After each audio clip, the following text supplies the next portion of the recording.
তো দেখেন আমার তরকারিটা কিন্তু হয়ে গেছে রান্না রান্না করা। তো ফ্রিজে কিন্তু কিছুই ছিল না, শুধু শসা ছিল আর একটা ডিম ছিল, তাই দিয়ে আমি রান্না করলাম। আসসালামু আলাইকুম, আপনারা সবাই কেমন আছেন? আলহামদুলিল্লাহ, আল্লাহর রহমতে আমরা ভালো আছি। তো দেখেন আজকে কিন্তু রান্না করার কিছুই নেই ঘরে, পুরো ফ্রিজ খালি। তো এর জন্য শসা, আমার ফ্রিজে কিছু শসা ছিল আর একটা ডিম, তো শসা দিয়ে ডিম দিয়ে রান্না করব। তো পেঁয়াজগুলো আমি কুচাই নিছি, তো এদিকে মশলা আছে, তো কড়াই কিন্তু দিয়ে দিচ্ছি চুলে। এখন তেল দিয়ে দেবো। তো কড়াইয়ের তেল কিন্তু গরম হয়ে গেছে, তো আমি ডিম এখন দিয়ে দেবো।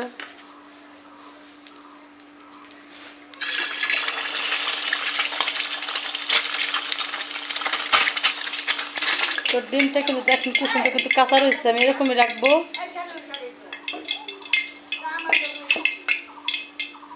এই ডিমগুলো কিন্তু আমার চীন হাঁসের ডিম, দেখেন।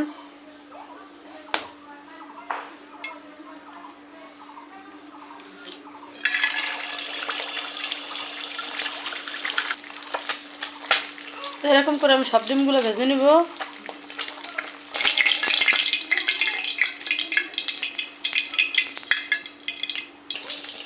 দেখেন আমার ডিমের অবস্থা কিভাবে ফুলতেছে।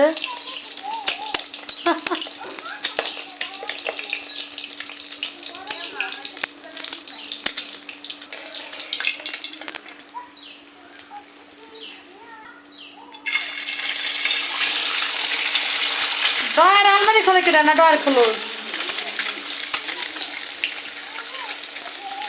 তো নানু নাকি?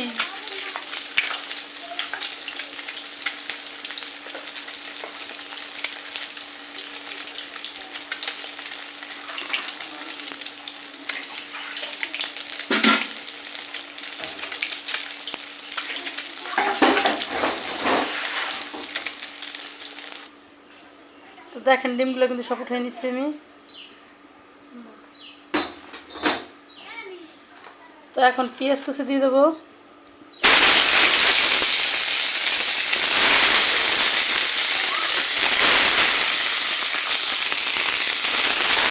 তো পেঁয়াজটা কিন্তু দেখেন আমার হালকা বাদামি কালার হয়ে গেছে।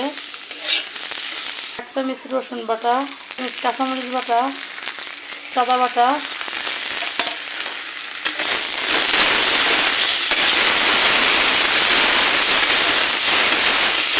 হলুদের গুঁড়ো দিয়ে দিলাম, লবণ,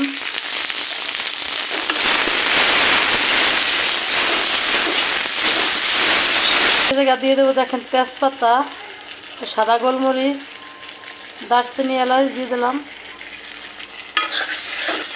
তো দেখেন মশলা কিন্তু আমার কষানো হয়ে গেছে। তো এখন একটু পানি দেবো হালকা আমি।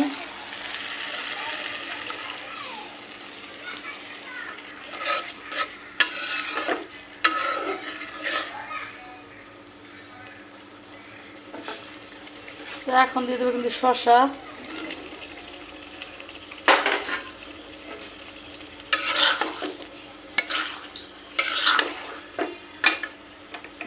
তো এখন আমি ঢাকনা দিয়ে ঢেকে দিব।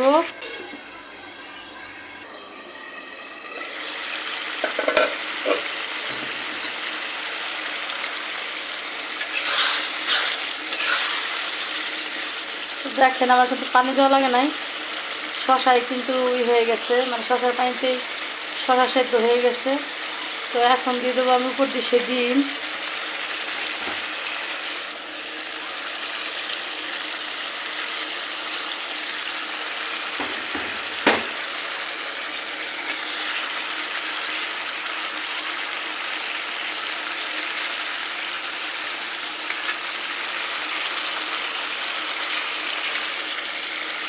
মানে আবার একটু ঢেকে দিব।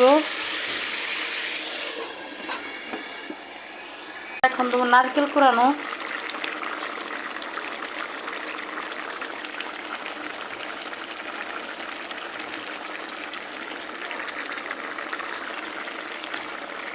মানে 1 চামচ ঘি দিয়ে দেবো নামানোর আগে।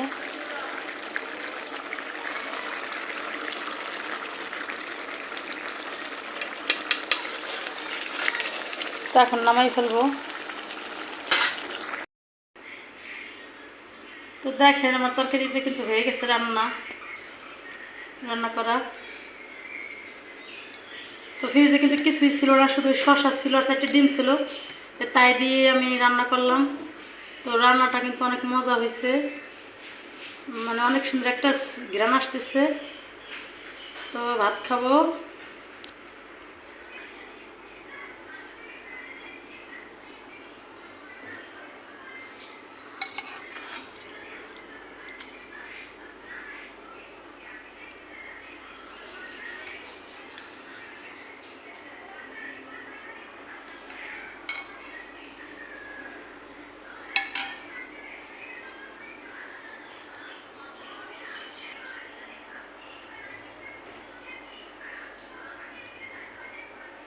বিসমিল্লাহ।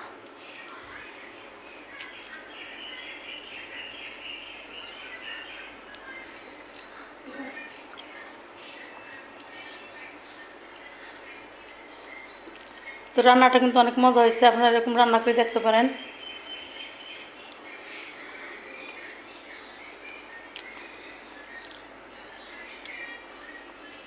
তো সবাই ভালো থাকবেন, আল্লাহ হাফেজ।